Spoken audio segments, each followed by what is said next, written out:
Hey everyone, welcome back to my channel. This is my 38 weeks pregnant update.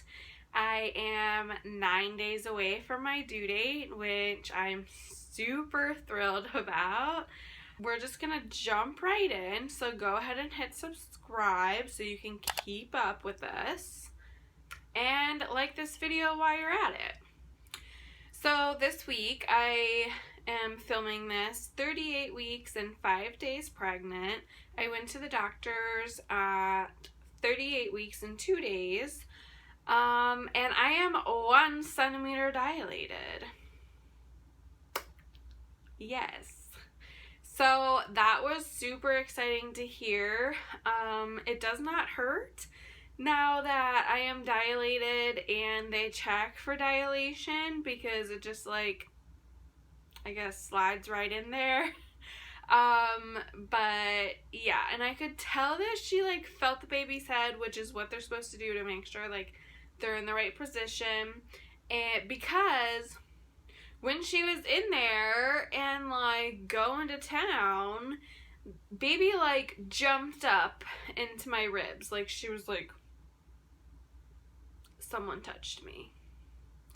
So that's super exciting. I didn't really have any other questions for her this week. I asked her like when the induction point is, and she said 41 weeks. So hopefully I give birth before that. And then I just gave her an update on my husband, and he was sick. If you see my last update, he's doing much better now. So we're rolling things right along. The only other symptom that I would say that I have experienced this week is being super thirsty. Like I am so thirsty, and not in a hoe kind of way, and like let me guzzle some water kind of way, okay?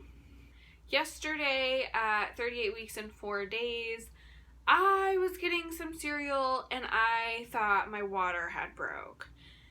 Because they say in the movies and everything like that, like my doctor will even say like, oh, you'll get this big gush, like it'll run down your legs. But my app has sent me like different stories of women like sharing what happened when their water broke. And sometimes it was just like a little gush, like when you start your period or something like that. So I don't know, I just felt something coming out, and you know, pregnancy is TMI, let's just get over it. So I like called, went and got checked at like a different office. It's still the same thing, it's just a different location, whatever, and this different guy, and he was like, oh, well, if you thought your water broke, like, just sit on the toilet and see, like, if anything comes out while you're not peeing for, like, 15 minutes afterwards. Which I didn't do that. Didn't know. But he checked anyways. It, like, made me cough, whatever, and was like, had a Q-tip, whatever. And it didn't break. And he said at, like, 38 weeks gestation that it's completely normal for women to wear a pad and have to change it like 3 times a day because so much stuff comes out. And I was like, no one had mentioned this. No one said like, oh, stuff's gonna come out and it's not your water, but don't be alarmed. And what's the stuff? So that happened, and yeah, he made me feel like it was more normal. And so for any ladies out there that are confused on this stuff, I guess it's just supposed to come out. I had him check for dilation, and that was 2 days after I got checked at my normal doctor's appointment, and he was just like fishing around in there. And he was like, well, what were you before? And I said 1. And he said, about the same. So I don't know if that means like a little more than 1, but not really 2. So who knows? So I left that appointment, and with my husband being better, and that I have just been so not anxious, like I wouldn't even say anxious, like I've been so excited that I just want to meet my daughter. It's not like I'm over being pregnant. Like, I love being pregnant. I don't have like any pain or anything that's like, okay, I need to induce myself or anything like that. It's just I'm so excited.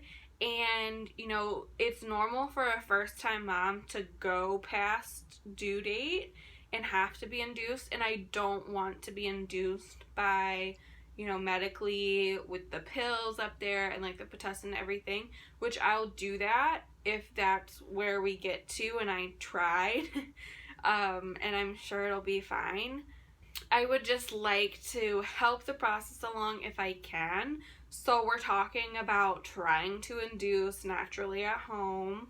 So I have been trying different things to naturally induce for the past, I would say, 3 days. Like, ever since I went to my doctor's appointment at 38 and 2, and she was like, oh, you're 1 centimeter. Then I was like, okay, challenge accepted. Let's do this. I have been trying to walk more. I already walk about a 3/4 mile trip around our neighborhood every night after dinner. I have really been trying to get the gumption to make it further each time, or like get up during the day, go to the grocery store, or like run errands, get things done. I've been cleaning, that sort of thing.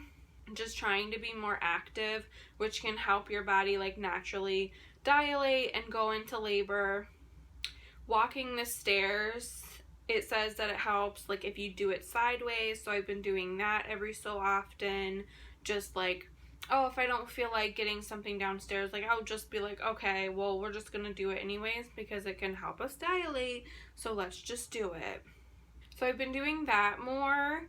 I have been sitting on the birthing ball, not like an extreme amount of time, but every day for periods of time. Like, I will sit on the birthing ball and then just like lightly bounce, and then do like the side to side motions, and like the what's it called, rolling your hips. Another thing that I tried today, and I like extensively went into detail about this yesterday, like trying to learn everything that I could, but it's nipple stimulation. So I don't want to eat pineapple, and I already talked about that. I don't want to eat different things or like drink different things because like I'm already so strict on my diet, and like pineapple just has tons of sugar in it, and like the acidity of pineapple isn't great as well. Like, I just don't want to eat a bunch of pineapple, so I'm not going to. So with nipple stimulation, it has shown like that it works, and it's like on the list if you Google it, what can help induce labor,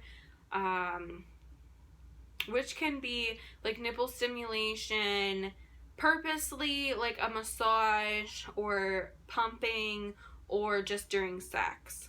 So I have Hakas, and I like already washed them and everything, and I never put them on because I was just like, oh, I'll just wait and I'll figure it out. But I put on a Haka. It's supposed to like let down so it can catch milk on the other side while you're breastfeeding, and like can help build up milk supply.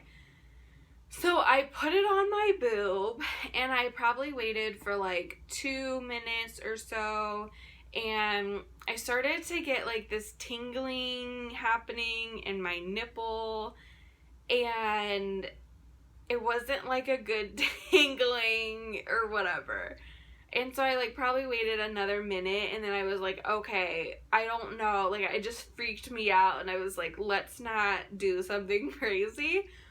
So I broke the suction on it and like took it off, and it was fine. But like I'm way too scared to be like, okay, I'm gonna put on like my automatic pump, which people do. Like even like Snooki has like in her videos that like that's how she thinks she can induce labor, and it worked for her before, like a couple hours after she pumped, like she went into labor. I'm just too scared of like hurting my nipples or my boobs in some way, or like having colostrum come out, which I do leak colostrum, but I'm scared of like losing it if I pump it and then like it's just gone and like the baby needs it. So I'm not going to do that. But yeah, so I'm on this train of like nipple stimulation, that if you just like massage your boobs, it's not really like your nipple, it's like around your nipple. And you can like watch videos on YouTube if you want to figure out how to do it. But it's supposed to help like release oxytocin, which helps like your uterus contract.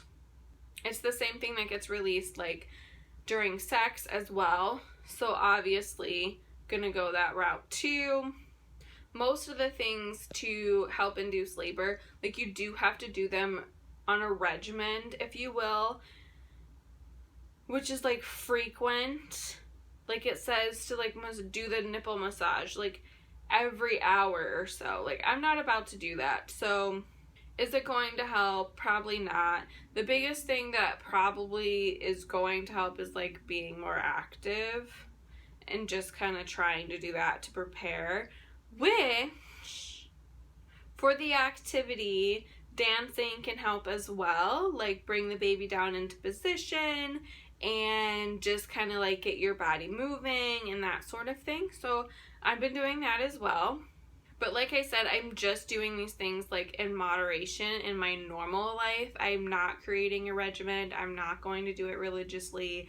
It's just like for fun to see what works, and that's that. I was convinced last week that baby was going to come this weekend, which is Labor Day weekend. So today is Friday, and I was convinced that she's going to come on Sunday. I don't really feel that way anymore. I don't know why.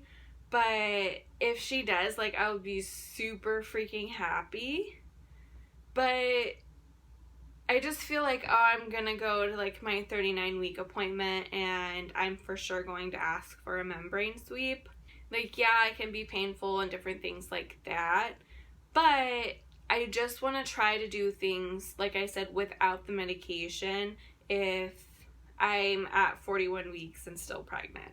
So we're just going to see what the weekend brings, and it might be my little baby, and, you know, or she might just wait it out in there, and that's fine too. And like I said, at my 39-week appointment, which is in 3 days, I am going to ask for a membrane sweep, and I'll update you guys on that if I need to get that done. And see how that goes.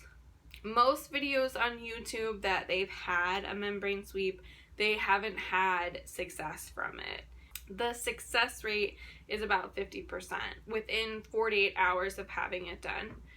So we will see. I will say though, after I got checked for dilation on Tuesday, on Wednesday, a lot of like mucus with a little speck of blood in it did come out. So I think she like bumped whatever was left on my mucus plug by going in there and checking for dilation, and it came out.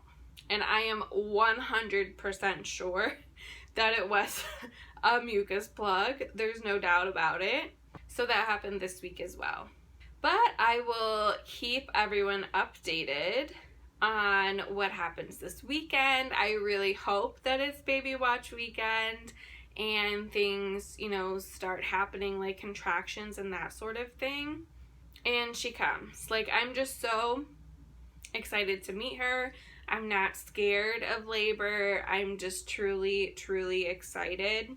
And the anticipation of this surprise, because it's like the biggest surprise you're ever gonna have, is like, oh, labor's happening, you know what I mean? So the anticipation is consuming me at this point. I hope it happens soon. You'll have to stay tuned for that 39-week update if I get that membrane sweep. And if I don't need it, then a little birth story will be coming soon.